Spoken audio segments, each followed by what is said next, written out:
Well, hello there. Hey, I'm getting ready to show you how I made this bowl. I ain't showing it to you very long. I named this video The Good, the Bad, and the Ugly for a reason. First off, I thought I had a real good idea, you know. I thought about this about 3 o'clock one morning. I said, boy, that'd be a good idea. I am a patriot, and so I like to, you know, do patriot type things. So I thought I'd make a patriot bowl. That's what I was going to call it. And so, you know, well, I don't guess I made too many mistakes, but I made a couple pretty good ones. I mean, if you're going to make one, make a good one. I mean, don't make no half-ass mistake. I mean, go all the way. That's my motto. Anyway, so the execution of what I did, that's the bad part. And the ugly part is right here. I mean, I guess it could grow on you, but it ain't growing on me too much, but I'm going to hang on to it. It's a good reminder. Symmetrically, I got all my holes off, and I let that cutter thing get away from me a couple times, and mainly I picked the wrong kind of wood. This is honey locust, and it is hard, and it's ingrained. So that just compounded problems, but I think I overcame them pretty good. I mean, it's a pretty bowl. If it wasn't for the resin in it, it'd be a real pretty bowl. But that's the way it goes, my friend. So hang in there. I got something else I got to talk to you about, but then I'm going to show you how I made this. All right, let's talk about beavers for a second. My friend who makes these beavers, he makes them in batches of 10. And right now he doesn't have any. So he asked me to ask you guys that if you're interested in one, you know, to email me, and I'll forward it to him, and he'll get a hold of you, and he's going to compile a list of who wants them, you know, and what exactly they want, and he can talk to you all about that.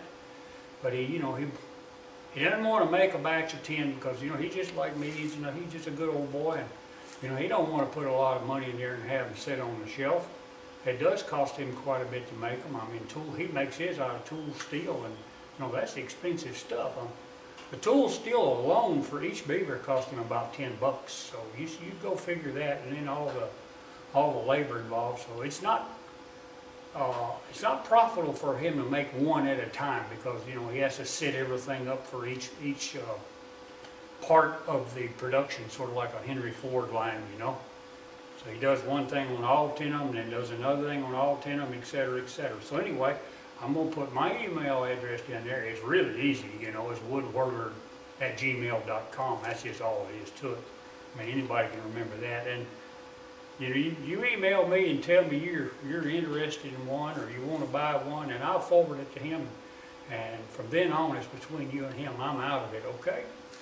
So anyway, let's get on with this catastrophe here. All right, when I whittled me off a piece of honey locust, they got a little big, whether they have it too big and too small, because this end is really checked. So I went ahead and marked the circle. It's 9 inches. It's just exactly the same, but it's, you know, this is not going to be a plug, you know, like it's not going to be waste. Because what it is, you know, I'm going to make it fit this, and then I'm going to like drill holes in it for you know, different color resins to make it a patriot bowl, red, white, and blue. It's going to take 3 separate pours to do this. So that'll be 3 days after I get it, you know, done and shaped up, which is okay. I got other things to do. But there's a purple, so you see I got a lot to take off. This is all sapwood. It'll come off really fast anyway, all the way down to that heartwood. That's ingrained, so you know what happens there.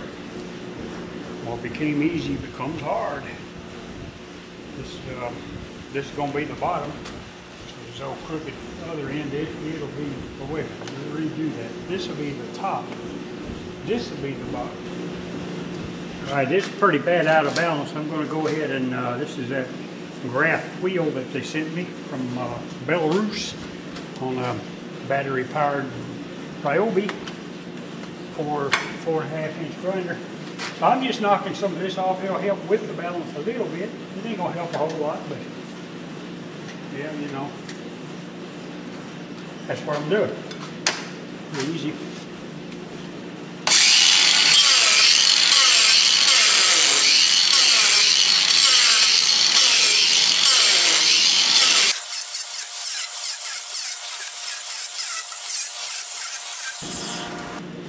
what I'm gonna do is I'm gonna come in this way with it until I get my basic shape.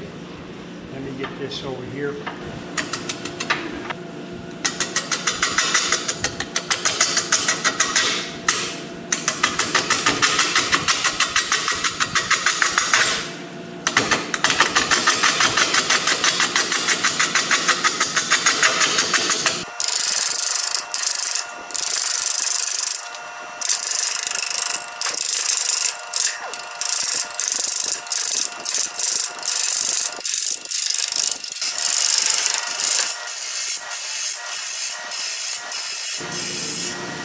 All right, it's about time to get her down to size. I got my calipers all set.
All right, now the hard part.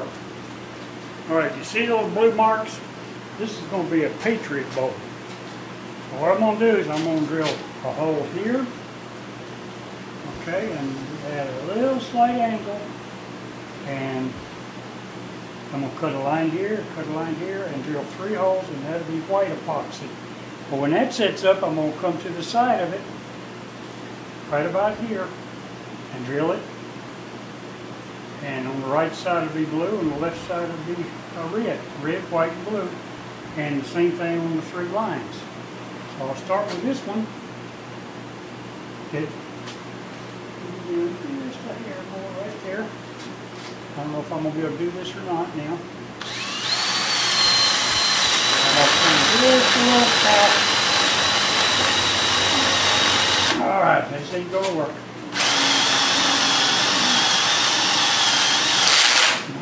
See that?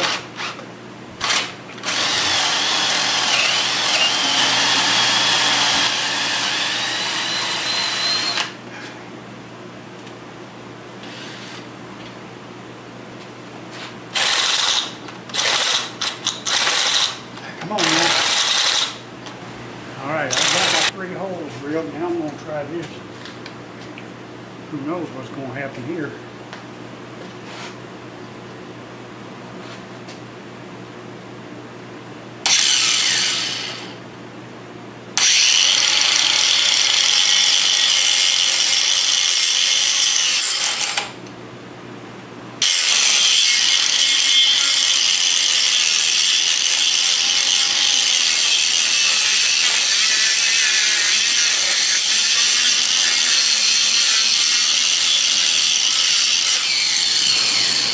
Okay, I'm going to use this Total Boat tabletop epoxy this time. And I got it, so I might as well use it. Plus, it does just as well. I like to fix that a little better. And one reason I like this is a 50-50 mix, and it's just a whole lot easier to not screw up. I'm going to come here about halfway with that one. About halfway with this one. It is thicker, it's not real thin, but I'm not going in anything real fine here. Come on now. It's real too thin. So you just do it one time, some of it sticks to the walls and you'll have soft spots in your epoxy. That's why you got to scrape the bottom and the sides every time. And then there's enough.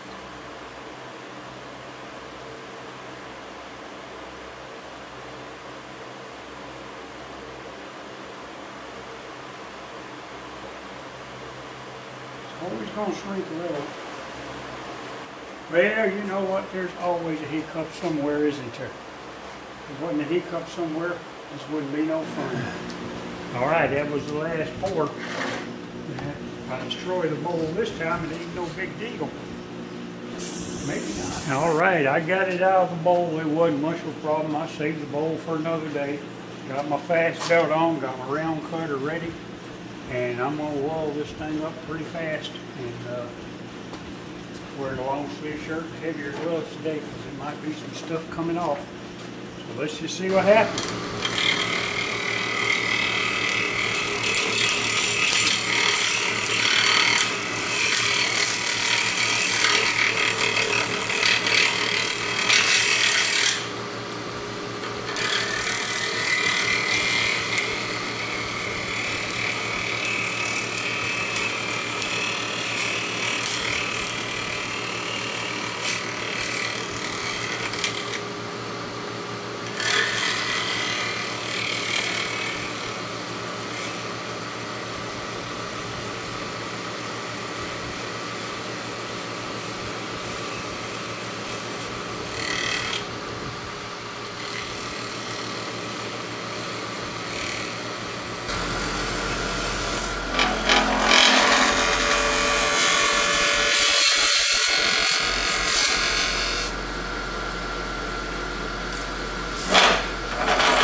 I had a couple little chip outs. What I did is I took some Star Bond Thick CA, put it in the bottom of the Coke can, got me some blue dye, mixed it together, and then I, you know, put it into places like that. I'm hoping it'll work. I seen somebody do it one time. It seemed to work for them. It ought to work for me. I did the red too. Didn't do any white. That doesn't look too bad. So I think now, next thing to do is see how well that works. Star Bond. I use it a lot, my friends. I use it a lot. Well, it's growing on me. I still don't like it, but it's growing on me a little bit. It's looking a little better than it did. I've got like 3 coats of sealer on it now, and Scotch Brighted, you know, the last one, nice and smooth.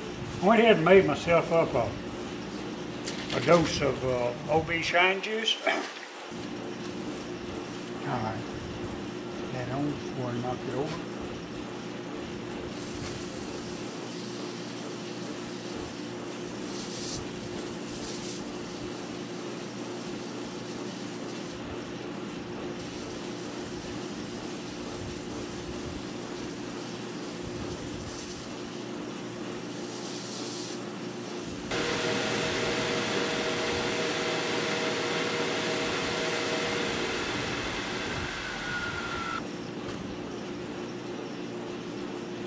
That seemed to help. A little dullish right in there. Ah, we're home free.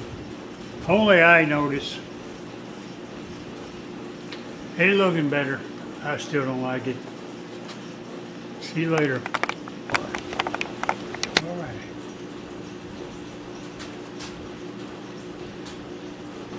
Now I'm going to use my little Save the Bowl apparatus. You guys who hadn't seen it before, it's a live center with a Jacobs chuck on it. And I took an old drill bit, and cut it off.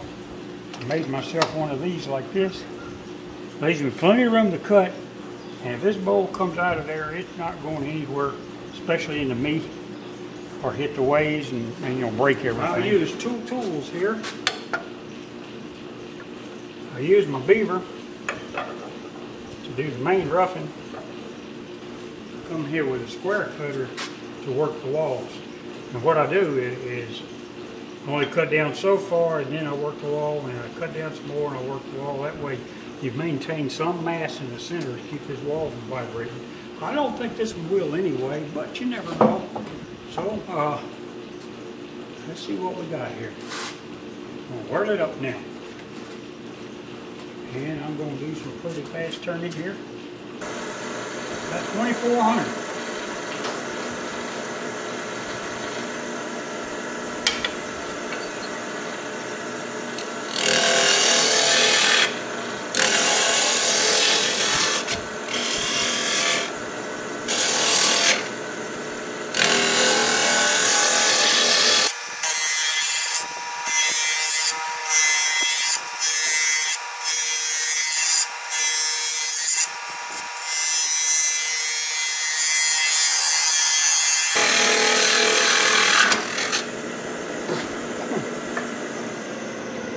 I think I'm going to take just a little bit of time here. I think I'm going to rotate my cutter. He's been cutting for a while now. And resin and this old hard honey locust, especially in grain like this is, it's hard on it.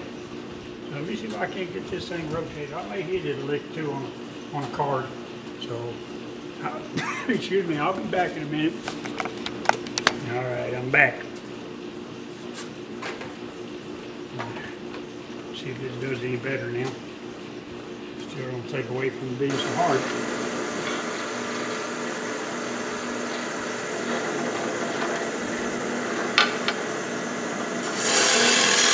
Oh yeah, what a difference.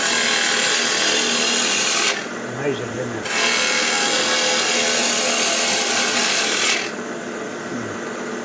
See, this is amazing how much better it cuts. And some people say you can't sharpen carbides. Well, this is proof. I just did it. It's a 1200 card, just a few strokes of WD-40.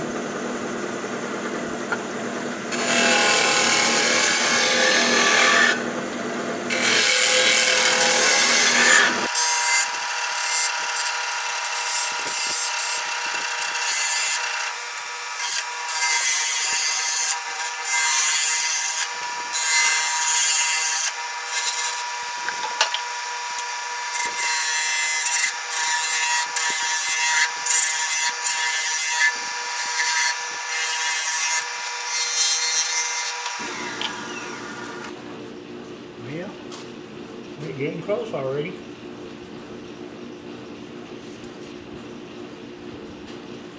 don't have too far to go. Well, it looks like this is going to hold up, so I'm going to remove this so I can get in there a little bit. That's 2600 right there.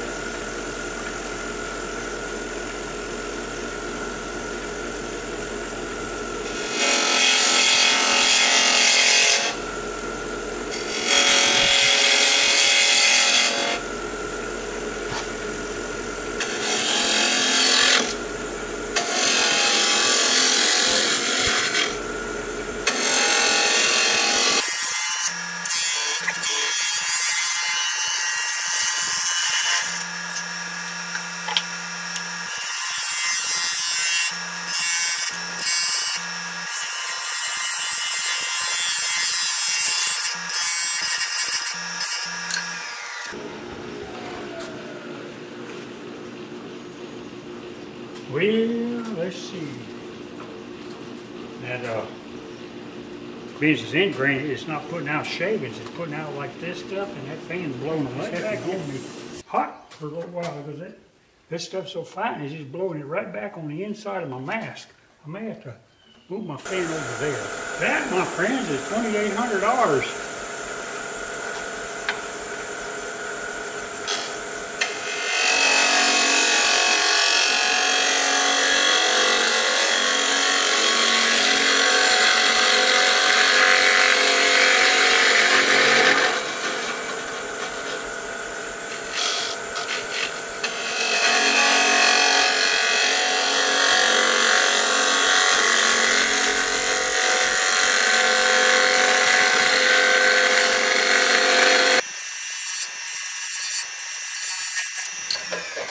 Let me get this in here just to see what it looks like. I still got ½ inch right there, but yeah. Yeah, I could make it deeper, but I'm pretty happy with that. Minimum tool marks, almost none, to tell you the truth. One little place right there. All right, I'm sure you can hear it, but I relocated my big fan over this way. Maybe it won't blow stuff in my mask like it was. Gonna do a little sand. I'm gonna put more noise in it. So I'm not gonna talk. You probably couldn't hear me anyway. So I'm gonna have to turn on the dust collector. This apparatus is called Sandoflex. It's sandpaper. They're 80 grit, and you can, there's a big roll of them in there. So you unloosen this and turn it clockwise, and it rolls out more. And I've seen Gary, Papa 47, and Shady Acres. Phil Anderson. Seen him use them, and that's where I decided to use them. There's a couple of my favorite turners here. They're like me, just a couple of old guys into a nice hobby. Here we go. Got to slow down on, I'm going to turn slow. Well, like so.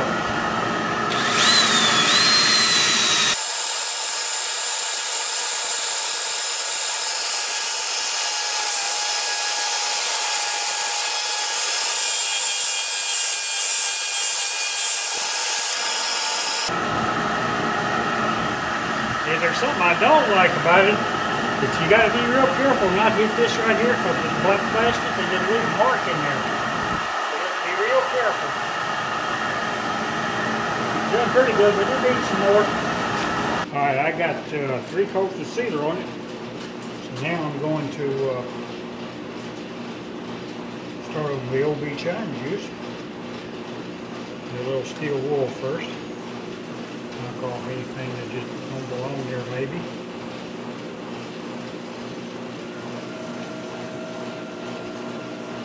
Nothing too drastic here.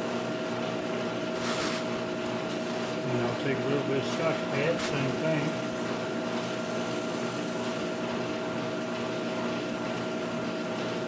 Alright, that ought to work. Feels pretty good. So, play it again, Sam.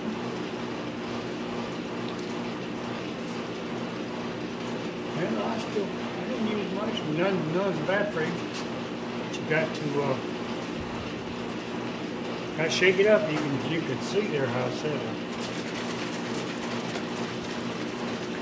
And the first coat you got to really lay it to it, I understand. Just lay it to it.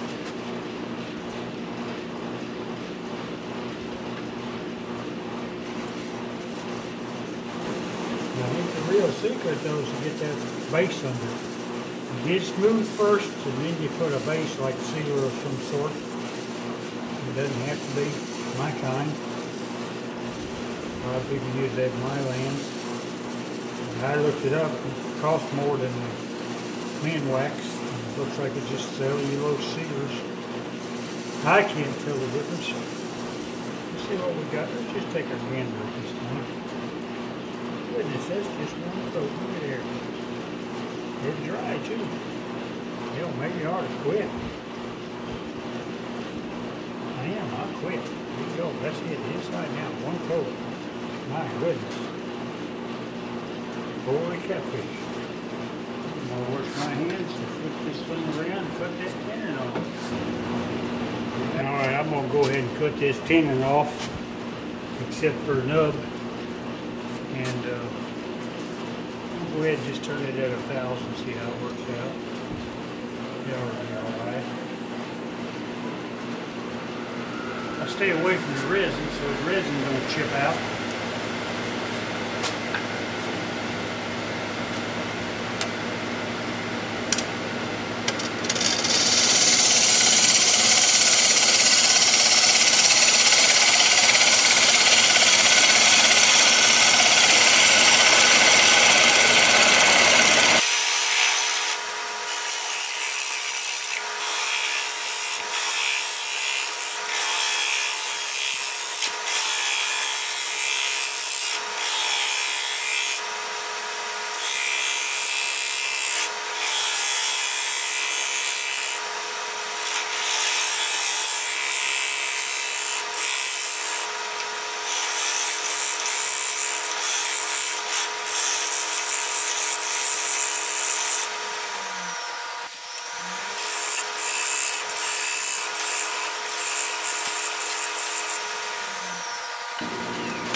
I failed to mention, I've seen a lot of guys that take these cold jaws and they put paper under here because they're afraid it might skin this up. Well, if it doesn't move, it's not going to skin it, and the paper makes it slicker. I mean, it gives it something, you know, like a little space, and that's why they come out on you. So don't use paper, guys. It's not wise.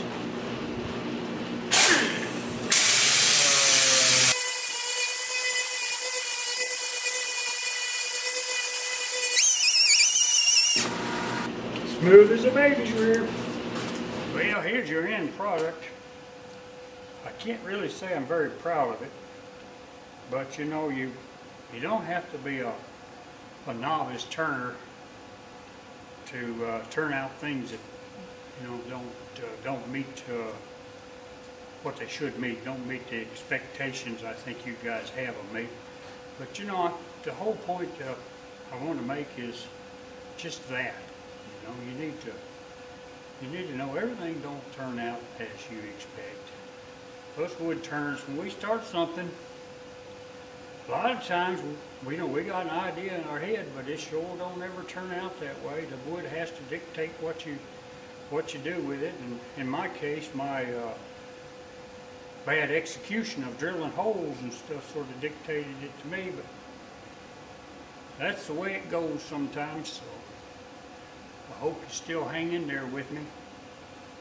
At least I show you the good, the bad, and the ugly.